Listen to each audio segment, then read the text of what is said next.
नमस्कार बच्चों, सफलता कार्यक्रम की तरफ से आपका हार्दिक अभिनंदन और स्वागत है। और आप लोगों का जो डाउट सेशन के लिए बात आई थी कि डाउट सेशन हमारा करना है, वो डाउट सेशन आपका ऑप्टिक्स टॉपिक पर आपने कहा है, तो ऑप्टिक टॉपिक्स पर आपका डाउट सेशन हम ले लेते हैं एक। तो ऑप्टिक्स टॉपिक अपने आप पे काफ़ी लेंथी टॉपिक है, लेकिन अब इसका पूरा डिस्क्राइब करना पॉसिबल नहीं है, लेकिन जितना भी संभव है उतना हम इसमें पढ़ेंगे। और थोड़ी से जो आपके पास ऑप्टिक्स का जो पहला टॉपिक है, हम थोड़ी से टॉपिक के बारे में स्टडी कर देंगे और उसके बाद इस चैप्टर के जितने फॉर्मूले हैं उनको हम एक बार लिखेंगे और उसके बाद उससे रिलेटेड कुछ न्यूमेरिकल क्वेश्चन जितना भी संभव हो सॉल्व करेंगे। तो सबसे पहले आपको ये पता होगा कि रिफ्रैक्शन ऑफ लाइट क्या होता है। तो लेट्स यहां पर देखो, refraction of light, refraction means अपवर्तन। तो यहां पर प्रकाश का अपवर्तन जो है, ये प्रकाश, इसको कैसे लिखेंगे हम? प्रकाश का अपवर्तन। प्रकाश का अपवर्तन क्या होता है कि जब प्रकाश एक माध्यम से, देखो जैसे यहाँ ये ईयर है और यहाँ ये वाटर है, यहाँ क्या है? ये वायु है और यहाँ क्या है? ये पानी है, जल है। जब प्रकाश एक मीडियम से दूसरे मीडियम में जाता है तो वह नॉर्मल से बेंड हो जाता है। अगर ये रियर मीडियम है और ये डेंसर मीडियम है ऑप्टिकली, तो वो नॉर्मल की तरफ झुक जाएगा। तो इस फिनोमिना को हम बोलते हैं रिफ्रैक्शन ऑफ लाइट। कि जब प्रकाश एक माध्यम से दूसरे माध्यम में जाता है तथा वह नॉर्मल की तरफ, ये नॉर्मल है, नॉर्मल की तरफ बेंड या उससे दूर बेंड हो जाता है, तो उस प्रक्रिया को प्रकाश का परावर्तन कहते हैं। कि when the light travel from one medium to another medium and the path of light deviated from that medium is known as the refraction of light। उसको हम क्या कहते हैं बच्चा?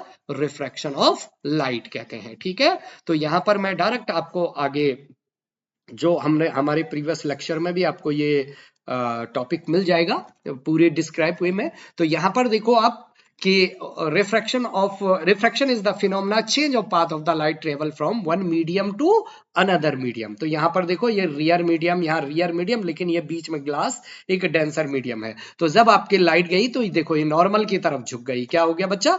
यहाँ पर देखो ये नॉर्मल की तरफ झुक गई, तो इसको बोलते हैं इंसिडेंट एंगल, इसको बोलते हैं रिफ्रैक्टेड एंगल। अगर ये आर है तो ये भी क्या होगा? आर होगा। और यहां से बाहर निकला तो ये क्या हो गया? इमर्जेंट एंगल हो गया। तो दैट्स यही कि आपका इसमें ये जो लाइट जब एक मीडियम से दूसरे मीडियम में जाती है तो नॉर्मल की तरफ झुक जाएगी। अगर ऊपर रियर है, नीचे ये डेंसर है, लेकिन अगर डेंसर से रियर जाएगी तो ये नॉर्मल से दूर हट जाएगी। तो लॉ ऑफ रिफ्रैक्शन भी दो नियम होते, लॉ ऑफ रिफ्रैक्शन के, जैसे रिफ्लेक्शन के दो नियम थे, सॉरी। तो पहला नियम क्या है? इंसिडेंट रे, रिफ्रैक्टेड रे और normal lie on the same plane. एक ही प्लेन पर तीनों क्या करते हैं बच्चा? लाई करते हैं। और दूसरा नियम क्या होता है बच्चा? कि इसने लॉ जो है आपका, कि that's the sine angle of incident to ratio of sine angle of refraction gives a constant, और इसी कांस्टेंट को बोलते हैं refractive index of second medium with respect to first medium. इस मीडियम का रिफ्रैक्टिव इंडेक्स, और इसी को हम इसने लॉ भी कहते हैं बच्चा। इसी को हम क्या कहते हैं?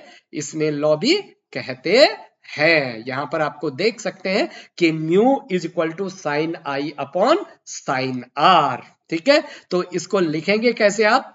जैसे ये मीडियम म्यू था, इसका रिफ्रैक्टिव इंडेक्स 1 था, तो इसको लिखने का तरीका जो है, mu upon 1 is equal to sine i upon sine r, इस तरीके से आप लिख सकते हैं। तो ये आपका स्नेल्स लॉ है। तो this is the refraction of light. ठीक है, तो इससे रिलेटेड आपको न्यूमेरिकल क्वेश्चन मिल जाएंगे।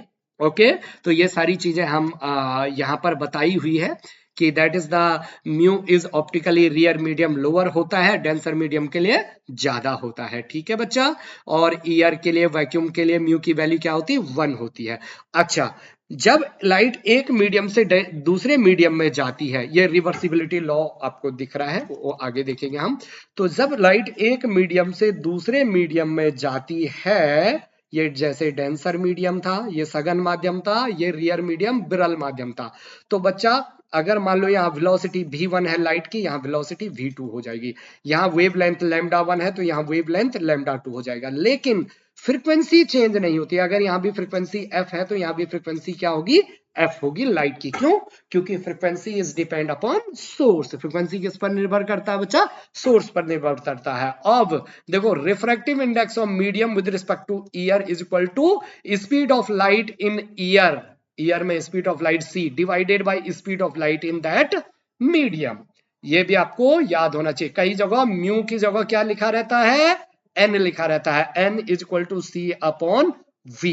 ये माध्यम में प्रकाश की चाल है, c वायु में प्रकाश की चाल या निर्वात में प्रकाश की चाल होती है। एकदम क्लियर है, एकदम क्लियर है बच्चों। तो कुछ कुछ अब जैसे हमें स्नेल्स लॉ लगाना है, स्नेल्स लॉ लगाने के लिए आपको कैसे आप स्नेल्स लॉ लगा सकते हैं वो मैं आपको बता देता हूं। कि स्नेल लॉ आप ऐसे लगा सकते हैं कि जैसे ये एक माध्यम, यहां पर इधर ये आपका एक माध्यम है, मीडियम 1 है,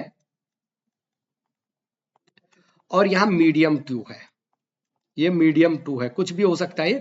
अच्छा, मान लो ये रियर मीडियम है और ये डेंसर मीडियम है।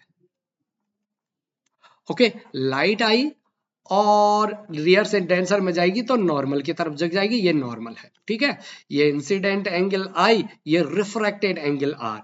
अगर इसका रिफ्रैक्टिव इंडेक्स n1 है, मान लो इसका रिफ्रैक्टिव इंडेक्स n2 है, तो स्नेल लॉ कैसे लगाते जरा सुनना।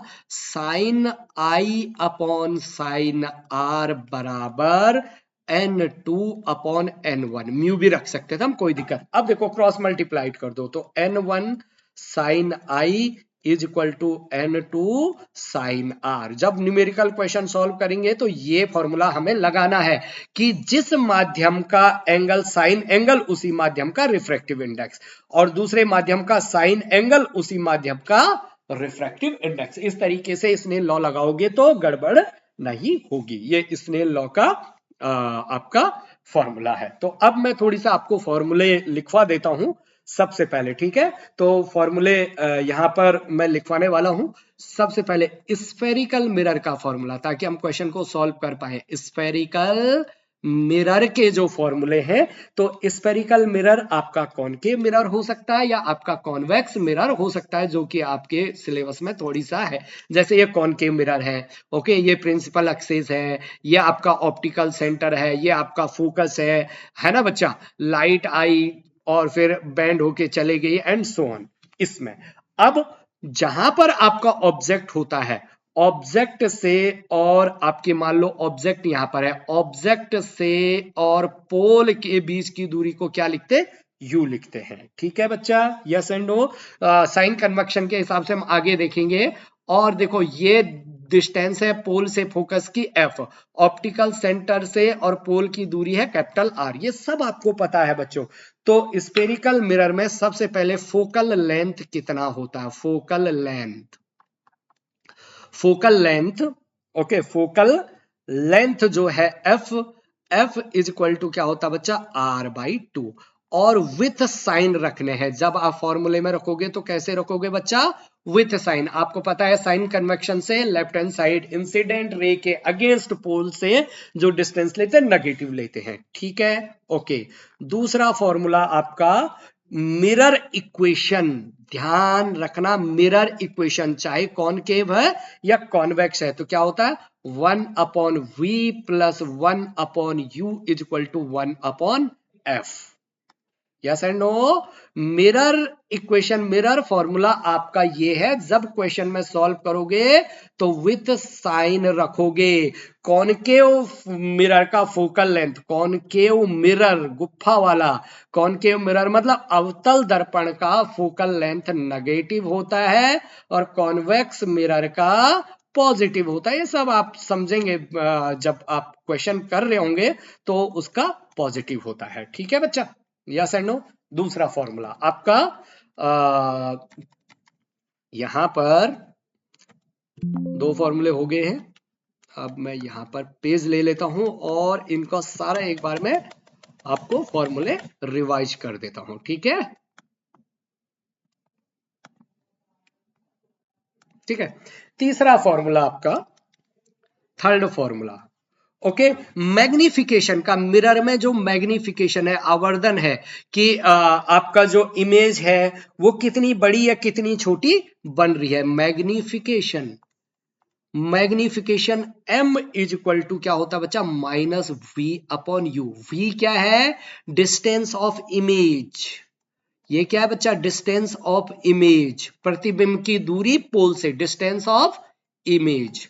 और u क्या है बच्चा, distance of object, distance of object है ना, वस्तु की दूरी पोल से, ध्रुव से वस्तु की कितनी दूरी है। बहुत बढ़िया, ओके। चौथा formula refractive index n, refractive अभी हमने कर दिया इसको भी, refractive index n is equal to speed of light in vacuum divided by speed of light in that medium, speed of light in vacuum divided by speed of light in that medium. पांचवा formula Snell law, जिसको हम पढ़ चुके हैं।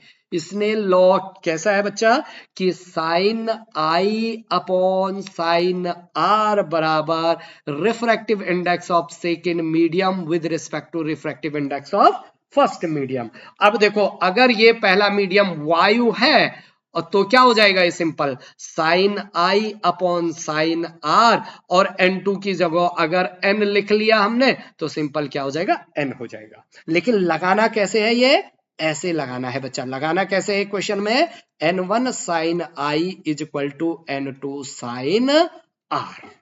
ठीक है, okay.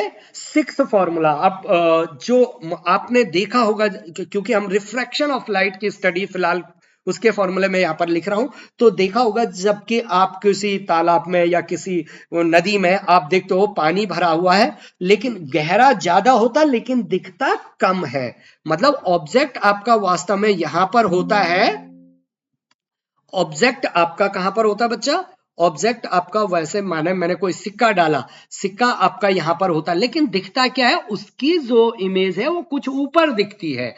तो बच्चों सरफेस से जो रियल डेप्थ है, सरफेस से जो रियल गहराई है उसको d से डिनोटेट करेंगे, और जो इमेज की गहराई है उसको d डैश से डिनोटेट करेंगे।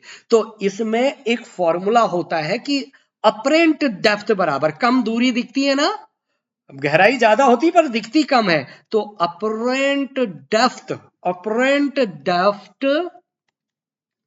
इज इक्वल टू क्या होगा बच्चा, अपरेंट डेप्थ में जो आपका फॉर्मूला आता है रिफ्रैक्टिव इंडेक्स का, वो म्यू इज इक्वल टू क्या आता है, रियल डेप्थ वास्तविक गहराई डिवाइडेड बाई अपरेंट डेप्थ, आभासी गहराई, अपरेंट डेप्थ। यहां से आप अपरेंट डेप्थ की क्या निकाल सकते हैं बच्चा, यहां से गहराई निकाल सकते हैं d अपॉन डी डैश। तो मतलब यहां से d डैश बराबर कितना हो जाएगा बच्चा, d डैश बराबर हो जाएगा d upon refractive index of water, कि वाटर का रिफ्रैक्टिव इंडेक्स कितना है।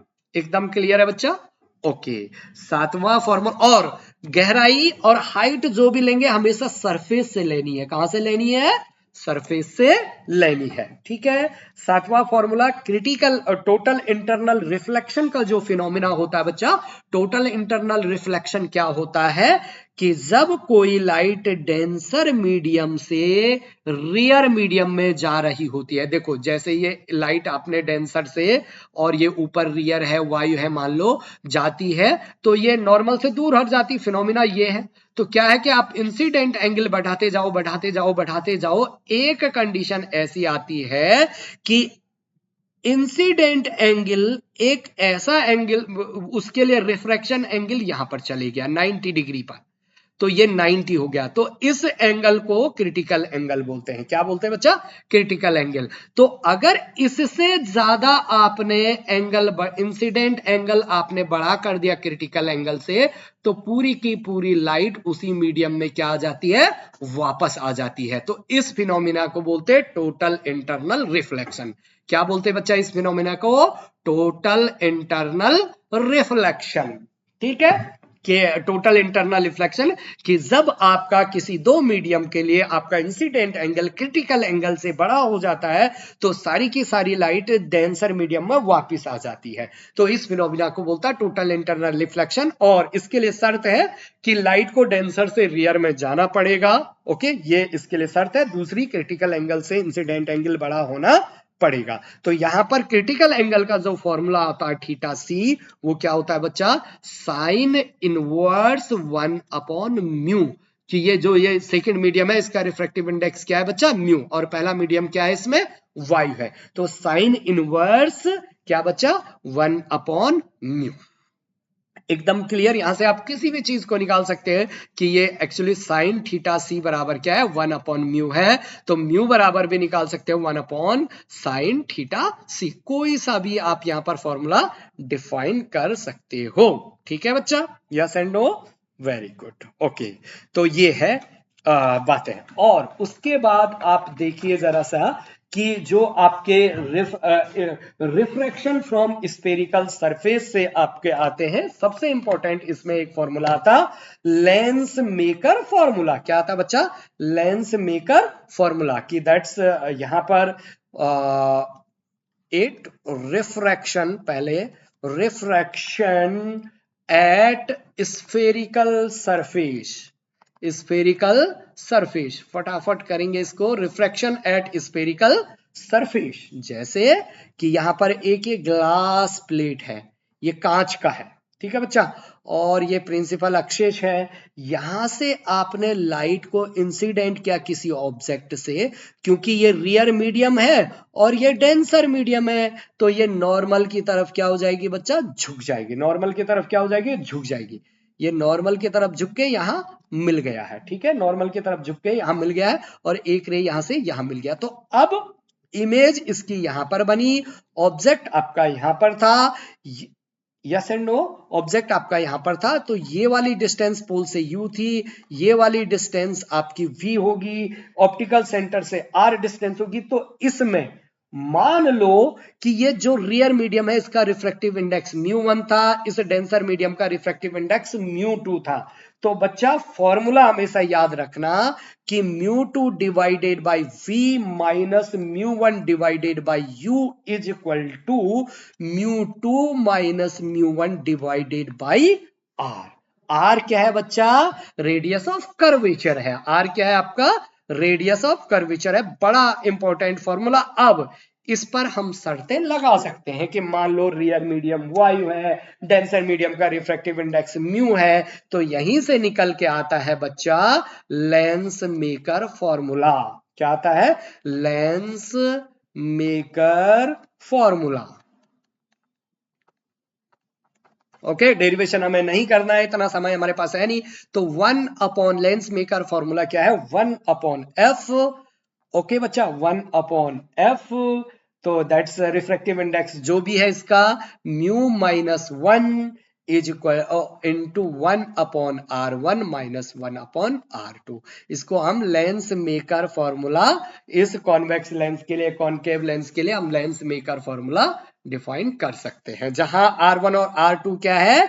Radius of curvature of that lens. Mu क्या है? Refractive index of lens. F क्या है? Focal length of lens. ठीक है, अच्छा, इसके बाद लेंस फॉर्मूला क्या है? देखो लेंस फॉर्मूला, वहां तो हमने मिरर फॉर्मूला क्या था, लेंस फॉर्मूला क्या होता? 1 upon v minus 1 upon u is equal to 1 upon f। केवल यहां पर ये माइनस होता है बच्चा, जबकि मिरर फॉर्मूला में ये क्या है बच्चा? देखो ये मिरर फॉर्मूला में ये प्लस है, बस ये थोड़ी सा ध्यान रखना है। और जितने भी आप फॉर्मूले लिख रहे हैं विथ साइन, साइन कन्वेक्शन बड़ा ध्यान रखना है, with sign value put out करनी है। उसके बाद पावर ऑफ लेंस, क्या बच्चा? Power of lens, power of lens P is equal to क्या होता है बच्चा 1/f, जहां P किस में है डायोप्टर में, जहां P किस में आएगा बच्चा डायोप्टर में आएगा डायोप्टर में आएगा, और F आपने जो लिया होगा वो मीटर में लिया होगा। किस में लिया होगा बच्चा मीटर में। लेकिन अगर आप F सेंटीमीटर में लेते हैं तो P बराबर क्या हो जाता है 100/f, और F किस में होगा सेंटीमीटर में। ये भी आप पावर ऑफ लेंस को याद रखेंगे। ओके बच्चा, पावर ऑफ लेंस को क्या रखेंगे इसमें याद रखेंगे। ठीक है, उसके बाद 12th फॉर्मूला जितना पर हम थोड़ी न्यूमेरिकल क्वेश्चन सॉल्व करने में, अगर two thin lenses separated by distance d है, कि दो थिन लेंस है, एक लेंस ये है, दूसरा लेंस ये है, ये कॉनकेव हो सकता है, कॉन्वेक्स हो सकता है, कोई दिक्कत नहीं है बच्चा, और इनके आपस की जो बीच की दूरी है ये क्या है बच्चा d है। इनके बीच की दूरी क्या है d है, इसकी फोकल लेंथ f1 है, इसकी फोकल लेंथ f2 है, तो इनका जो कॉम्बिनेशन ऑफ फोकल लेंथ होगा 1/f इज इक्वल टू होगा बच्चा 1/f1 प्लस 1/f2 माइनस इनके बीच की दूरी d, और क्या बचा f1 इंटू f2, और विथ साइन रखना है। तो ये फॉर्मूला भी थोड़ी आपको याद रखना है। ओके बच्चा, तो हमने 12th फॉर्मूले इसमें रिवाइज कर दिए फटाफट। अब हम क्या करते हैं, इससे रिलेटेड कुछ प्रश्नों को क्या कर देते हैं बच्चा सॉल्व करते हैं। इससे रिलेटेड हम क्या कर लेते हैं, कुछ प्रश्नों को सॉल्व कर लेते हैं। ठीक है, कोई दिक्कत है इसमें नहीं, तो चलो करते हैं हम प्रश्नों को कुछ सॉल्व। तो लेट्स सीधा पहला प्रश्न, क्वेश्चन नंबर फर्स्ट, आप मेरे साथ सॉल्व करोगे तभी जाके आप कर पाओगे कि a thin convex lens, a thin convex lens, a thin convex lens of focal length, जिसकी फोकल लेंथ क्या है of focal length, of focal length 25 centimetre and, ठीक है, एंड अपर्चर, अपर्चर कितना है उसका, and aperture 10 centimetre is cut to half, is cut to have a whole of aperture, whole of aperture 5 centimeter, 5 centimeter at the center, at the center. The power of lens now, the power of lens now. Okay बच्चा, तो power of lens now पहला option आपका क्या है बच्चा 2 dioptre, दूसरा B option 4 dioptre, C option 1 dioptre, D option 8 dioptre. Yes and no, तो solve करना। तो cutting a hole in lens will not affected power, power पर जो ये कट होता है बच्चा, ये कट का आपका फोकल लेंथ पर तो ये कट का जो है ये फर्क नहीं पड़ता है पावर पर। ठीक है, पावर पर कट करने से कोई फर्क नहीं पड़ता है, cutting a hole in the lens. Okay बच्चा, कोई अफेक्ट नहीं डालता है। तो आपका जो फॉर्मूला है P इज इक्वल टू क्या है, मैंने कहा सेंटीमीटर में अगर लिखना है तो 100/f, क्योंकि फोकल लेंथ कितना दिया है 25 सेंटीमीटर दिया है, तो दैट्स 100/25, तो कितना आ गया बच्चा 4 डायोप्टर आ गया। No affect of hole, cut of hole in power, power में कोई होल का अफेक्ट नहीं पड़ेगा। ठीक है बच्चा, ओके, थोड़ी सा टेक्निकल क्वेश्चन था ये। आप सेकंड वाला क्वेश्चन आप देखिए, इसको आप खुद सॉल्व करेंगे। ओके बच्चा, तो लिखो कि ऑब्जेक्ट, आप ध्यान से करेंगे इसको और आई होप आप कर पाएंगे इसको। एन ऑब्जेक्ट, एक ऑब्जेक्ट है, an object is placed at a distance, at a distance 10 centimeter, at a distance 10 centimeter from from a convex lens of power कितनी दी है पावर +5 डायोप्टर कितना दिया है +5 dioptre find the position of image very good find the position of image कि जो आपका प्रतिबिंब बन रहा है वो कहां पर बनना फाइंड पोजीशन ऑफ इमेज ठीक है पहला ऑप्शन आपका है -20 सेंटीमीटर दूसरा ऑप्शन 30 सेंटीमीटर तीसरा ऑप्शन 20 सेंटीमीटर चौथा ऑप्शन -30 सेंटीमीटर तो लेट्स सॉल्यूशन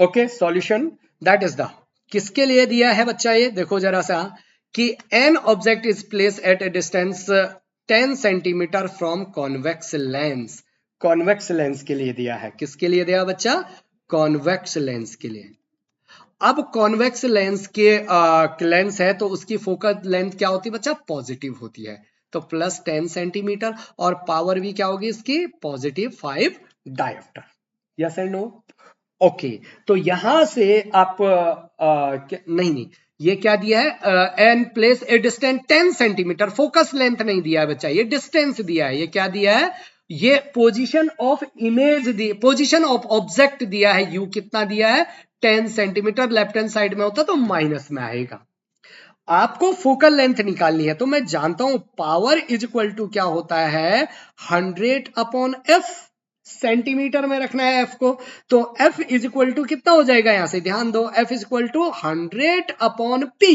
तो देखो 100 और p कितना दिया है बच्चा p पावर ऑफ लेंस दिया 5 तो कितना हो गया ये 2 दूना 4 20 सेंटीमीटर तो आपका जो फोकल लेंथ है कॉन्वेक्स की वो कितना आ गया 20 सेंटीमीटर अब according to the lens formula हम जानते हैं मुझे पोजीशन ऑफ इमेज निकालनी है आई निकालनी है तो according to lens formula according to using lens formula इसको लिखूंगा मैं using lens formula yes and no using lens formula तो लेंस फॉर्मूला क्या होता है अब भी हमने लिखा था 1/v - 1/u is equal to 1/f और विथ साइन रखना है कैसे रखना है बच्चा विथ साइन तो 1/v निकालना है हमने -1/u कितना है -10 क्यों क्योंकि ये लेफ्ट हैंड साइड में होगा मतलब इंसिडेंट रे के अगेंस्ट होगा is equal to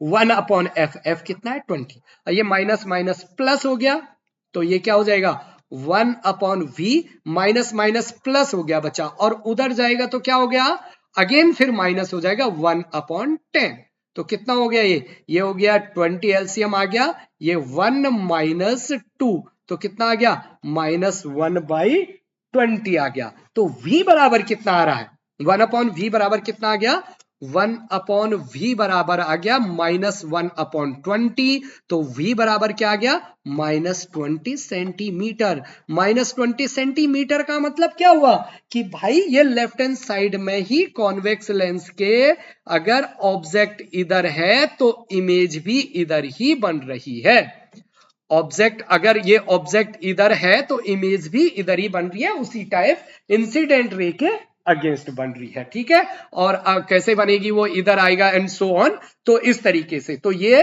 left hand side में ही बन रहा है तो कितना है ये 20 सेंटीमीटर आई होप आप समझ पा रहे होंगे तो ये ऑप्शन कौन सा हो गया ऑप्शन ए -20 सेंटीमीटर एकदम क्लियर है बात यस एंड नो मेरे बच्चों समझ में आ रही है बात आगे बढ़ू मैं आगे बढ़ू बेटा चलो ठीक है तो यहां पर कुछ क्वेश्चन मैं इधर के कर लेता हूं सॉल्व कि ताकि आपको थोड़ी सा आइडिया आ जाए ठीक है कि देखो जैसे कि when a light wave goes from air into water the quality that remains unchange कि जब लाइट देखो ईयर इधर ईयर है इधर वाटर है और ये नॉर्मल है जब लाइट ईयर से वाटर में जाती है तो क्या अनचेंज्ड रहता है मतलब क्या चीज नहीं बदलती है कौन सा कांस्टेंट रहता है देखो स्पीड अगर यहाँ लाइट की स्पीड c है तो यहाँ स्पीड चेंज हो जाती है, v हो जाती है। अच्छा, फ्रीक्वेंसी देखो, एम्पलीट्यूड, अगर देखो यहां लाइट इस तरीके से समझो, अगर ऐसे आ रही है तो यहां ऐसे ऐसे हो जाती, मतलब एम्पलीट्यूड इसका चेंज होता है।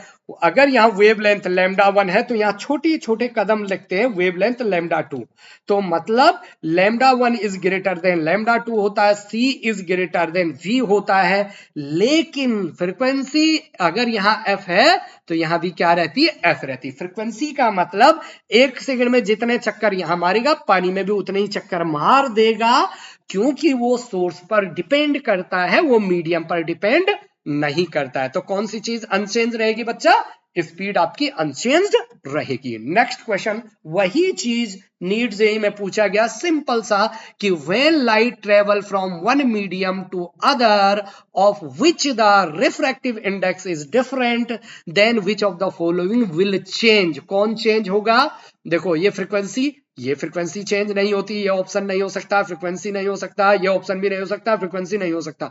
एक ही बच्चा, वेलोसिटी और वेवलेंथ दोनों क्या होते हैं, चेंज होते हैं। ओके, नेक्स्ट क्वेश्चन, कि the refractive index of piece of transparent quartz is the greatest. अब देखो ये आगे जो हमारा आने वाला है ना, आगे के फॉर्मूले में, तो mu is inversely proportional to 1/λ², जो भी है लैम्डा, ठीक है। या फिर आप इस तरीके से इसको लिख सकते हैं, एक मैं यहां पर थोड़ी सी समझा सकता हूं आपको। ओके, कि refractive index of second medium with respect to first medium, मतलब μ2/μ1। देखो सेकेंड मीडियम का 1/v2 रिफ्रैक्टिव इंडेक्स, और फर्स्ट मीडियम का c/v1। इसको लिखने का तरीका क्या है, c/v2 इंटू v1/c। c से c मर गया तो कितना आ गया, v1/v2। अब v is equal to f lambda लिख सकते हैं आप, तो ये क्या हो जाएगा, f लैम्डा 1 v1, और v2 क्या हो जाएगा, f लैम्डा 2। तो f से f कट गया। यस एंड नो बच्चा, यस एंड नो मेरे बच्चों, बहुत सुंदर। तो ये आपका एक साथ आप इस फॉर्मूले को रख सकते हैं, μ2/μ1 बराबर क्या लिख सकते हो, v1/v2, और क्या λ1/λ2। ठीक है, तो जिसके लिए रिफ्रैक्टिव इंडेक्स ज्यादा होगा उसके लिए वेवलेंथ कम हो जाएगा। यस एंड नो, नीचे क्योंकि नीचे है, अगर इसकी एक वैल्यू ज्यादा, एक से μ2/μ1 ग्रेटर देन 1 है तो λ1/λ2 ग्रेटर देन 1 होना चाहिए, मतलब पहले मीडियम में वेवलेंथ ज्यादा, दूसरे मीडियम में वेवलेंथ कम। तो अब प्रश्न देखो, कि the refractive index of piece of transparent quartz is the greatest for विग बियोर, होता ना, तो जिसकी वेवलेंथ ज्यादा, जिसकी वेवलेंथ क्या है बच्चा, ज्यादा, उसके लिए रिफ्रैक्टिव इंडेक्स कम।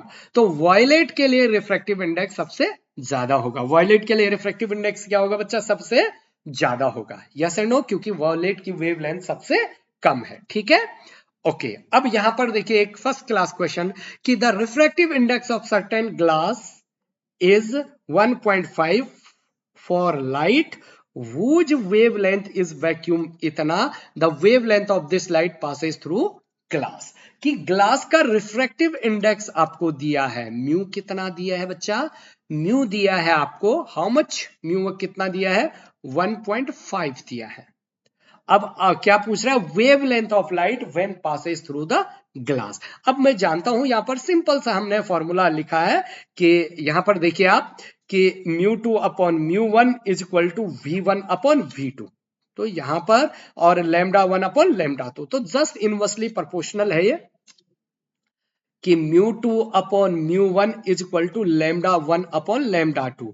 μ2 कितना, ईयर का, क्या, ग्लास का। μ1 कितना, ईयर में, वैक्यूम में 1 है।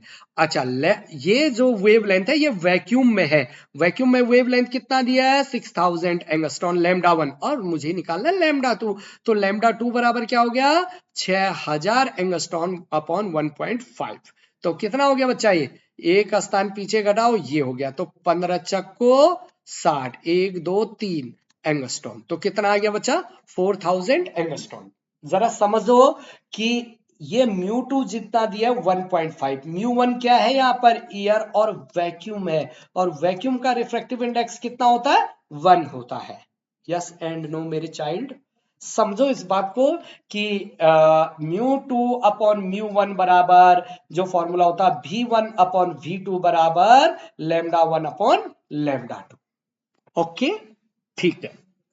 ओके, नेक्स्ट ये हमने कर दिया है क्वेश्चन।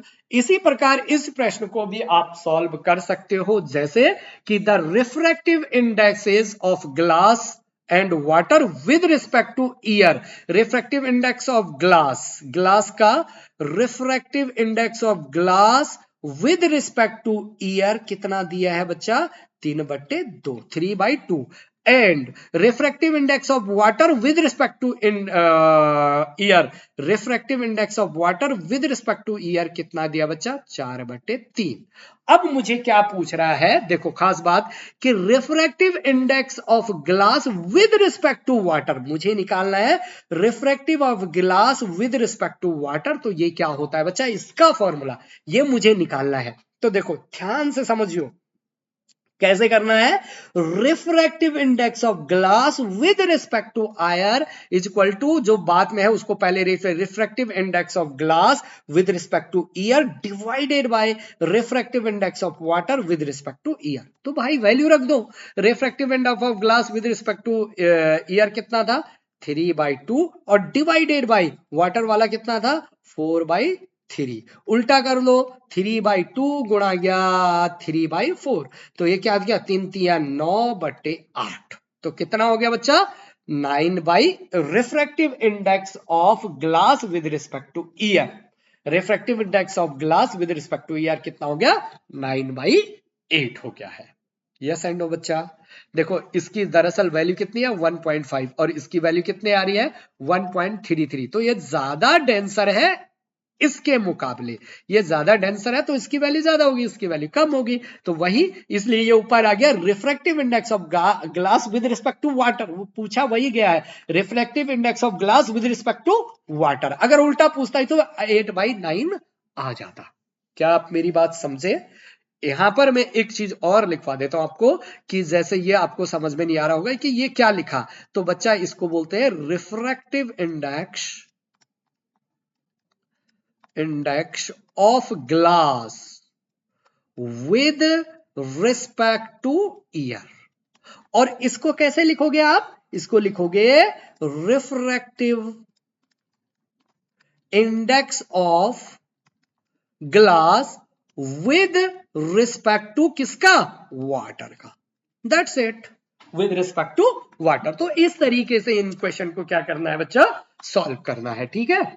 ओके, इस प्रकार से क्वेश्चन को सॉल्व करना। अपरेंट डेप्थ रियल डेप्थ का मैंने आपको फॉर्मूला लिखवा दिया है, उसको आपको याद रखना है। तो और हम चलते हैं यहां पर सवालों की तरफ और देखते हैं, ठीक है बच्चा। नेक्स्ट क्वेश्चन हम लिखते हैं यहां पर, ठीक है।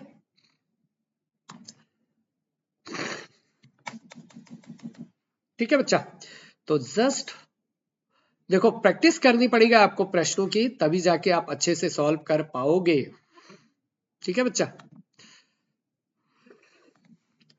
ओके, तो लिखो अब टोटल इंटरनल रिफ्लेक्शन के कुछ प्रश्न या क्रिटिकल एंगल से रिलेटेड कुछ प्रश्न, एक दो प्रश्न सॉल्व कर लेते हैं। तो देखिए यहां पर क्वेश्चन, एक बार मेरे साथ क्वेश्चन लिखिए कि index of refraction for ordinary glass, index of refraction for ordinary graph, ordinary glass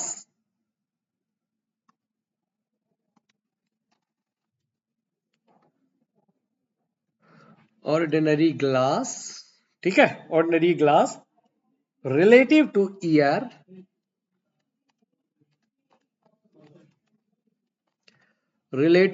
ear is 1.5. What will be the critical angle? What will be the critical angle.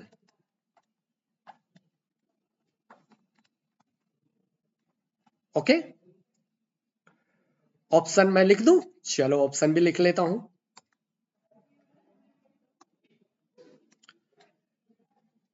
Option पहला है sine inverse 1/1.5। Option B है sine inverse 1/1.5। Option C है cos inverse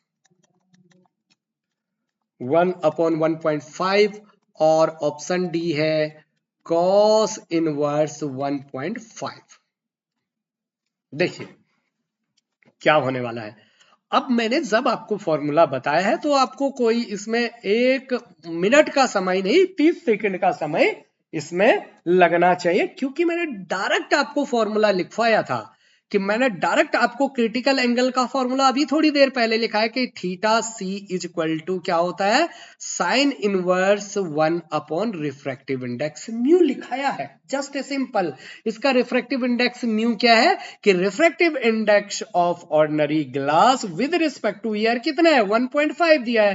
तो theta C is equal to क्या हो जाएगा, sine inverse 1/1.5। That's it, खत्म। अरे यस एंड नो, कोई भी प्रश्न ये है ही नहीं। ऑल दो अगर आपको समझना है तो इसको कैसे करते हैं मैं वो भी समझा सकता हूं आपको, कि देखो जैसे ये आपका मीडियम था, ये आपका रियर मीडियम यहाँ ईयर था। ईयर का रिफ्रैक्टिव इंडेक्स कितना होता है, म्यू 1 हो जाएगा आपका, म्यू ईयर 1 होता है, म्यू ईयर आपको 1 होता है। और ये आपका डेंसर मीडियम ग्लास था, ग्लास का रिफ्रैक्टिव इंडेक्स उन्होंने दे दिया, ग्लास का रिफ्रैक्टिव इंडेक्स 1.5 दे दिया। अब क्रिटिकल एंगल के लिए बोल रहा है ये इंसिडेंट रे है, ये आपका नॉर्मल है। क्रिटिकल एंगल मतलब जब i incident angle critical angle c या थीटा सी के बराबर होता है, उस कंडीशन में मैंने आपको बताया है कि जो रिफ्रैक्टिव एंगल होता है वो ग्रेजिंग वाला होता है, मतलब ये 90 डिग्री होगा। तो इस पॉइंट पर अगर आप स्नेल लॉ लगाते हैं, पॉइंट ए पर अगर आप स्नेल लॉ लगाते हैं, तो मैंने बताया है कि स्नेल लॉ कैसे लगाएंगे, इस मीडियम का रिफ्रैक्टिव इंडेक्स 1.5 इंटू इसका angle sine theta C is equal to दूसरे मीडियम का रिफ्रैक्टिव इंडेक्स मतलब म्यू ए। म्यू ए कितना है, अच्छा पहले मैं पूरा ही लिख लेता हूं, यहां पर म्यू जी लिख लेता हूं ताकि आपको एकदम क्लियर समझ में आए। यहां पर ये म्यू जी इंटू उसका एंगल, म्यू ए उसका एंगल साइन 90। तो देखो म्यू जी कितना है 1.5, साइन थीटा सी बराबर म्यू ए कितना है 1 और साइन 90 क्या है 1। तो देखो यहां से साइन थीटा सी बराबर कितना हो गया 1/1.5 और थीटा सी बराबर क्या हो जाएगा, वो उधर जाएगा तो साइन इनवर्स, यहां से थीटा सी बराबर क्या हो जाएगा, साइन इनवर्स 1/1.5। तो आपको ये डायरेक्ट फॉर्मूला क्या होना चाहिए, याद होना चाहिए, ठीक है बच्चा, ताकि आपको कोई समय ही इस प्रश्न पर न लगे। ठीक है, ओके, आप समझ पे आए हैं मेरी बात को, ठीक है। तो देखो ये जस्ट सिंपल क्वेश्चन आपको पूछा गया है जो कि आप आराम से सॉल्व कर सकते हैं। जस्ट मैं 1 2 2 4 पेज और ले लेता हूं इसमें, ठीक है। तो देखिए ये प्रश्न भी मेरे साथ आप सॉल्व करिए, आराम से आप सॉल्व कर सकते हो उसको। Question, okay. तो देखिए कि if the just a simple आप प्रश्न कर देंगे इसको, ये कोई प्रश्न उतना है ही नहीं, कि if the refractive index, if the refractive index okay of glass is 1.5, okay, so the speed of light in glass, the speed of light in glass, speed of light in glass कोई question ही नहीं है, एक झटके में solve हो जाएगा, solution खुद करेंगे आप इसको, ठीक है। ओके क्वेश्चन, अब देखिए बच्चा, और इसमें न्यूमेरिकल क्वेश्चन एक सिंपल सा प्रश्न इसमें सॉल्व कर लेते हैं हम, ठीक है। अच्छा ये भी हमने सॉल्व कर दिया है इसमें भी, ठीक है, तो लिखिए एक लेंस मेकर फॉर्मूले का प्रश्न कर लेते हैं हम कि refractive refractive index of the refractive index of material, the refractive index of material, refractive index of water लिख लेते हैं इसको पहले,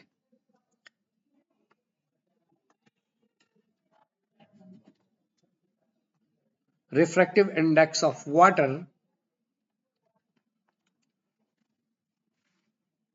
refractive index of water with respect to air is equal to कितना है 4/3 दिया है ना, and refractive index of glass and refractive index of glass, refractive index of glass mu z is equal to कितना दिया है 3/2. Okay, a lens placed in ear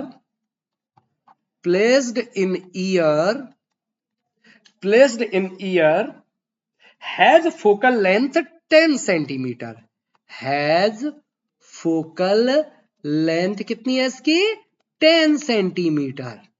अब क्या कह रहा, what will be its focal length if placed inside water? What will be its focal length? Its focal length if placed inside water. If placed inside water.